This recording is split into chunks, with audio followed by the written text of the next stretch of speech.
ఏది అయినా ట్రై చెయ్యి ఆచి చికెన్ మసాలా. ఆచి చికెన్ మసాలా.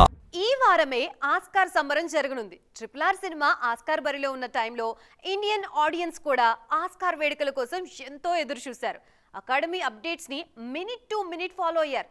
ఆ తర్వాత ఇండియన్ సినిమాలేవి బరిలో లేకపోవడంతో ఆస్కార్ సందడే కనిపించలేదు.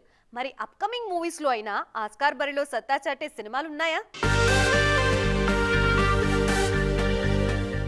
ఇండియన్ సినిమాకు ఆస్కార్ తెచ్చిపెట్టిన సినిమా RRR. ఈ సినిమాలోని నాటు నాటు పాటకు తొలి ఆస్కార్ వచ్చింది. ఆ టైంలో ఇండియన్ ఆడియన్స్ అంతా ఆస్కార్ వేడుకలను కన్నార్పకుండా చూశారు. RRR తర్వాత మళ్లీ ఆస్కార్ బరిలో మన ప్రాతినిధ్యమే లేకుండా పోయింది.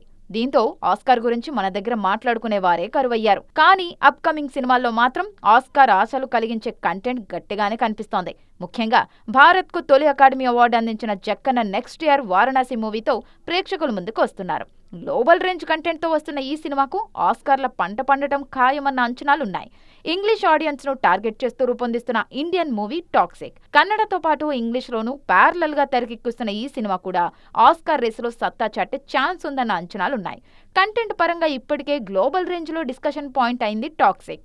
ఆస్కార్ కు 100% స్కోప్ ఉన్న మూవీ రామాయణ. ఇప్పటికే అకాడమీ అవార్డుల బరిలో ఎన్నోసార్లు ప్రూవ్ చేసుకున్న నిమిత్ మల్హోత్రా ఈ సినిమాకు నిర్మాత కావడంతో రామాయణ తప్పకుండా ఆస్కార్ బరిలో నిలుస్తుందని భావిస్తున్నారు. టెక్నాలజీ, బడ్జెట్ పరంగాను హాలీవుడ్ సినిమాలకు తీసిపోని రేంజ్ లో తెరకెక్కుతోంది రామాయణ. మరి ఈ సినిమాలో ఎన్ని ఆస్కార్ ఆశలు నెరవేరుస్తాయో చూడాలి.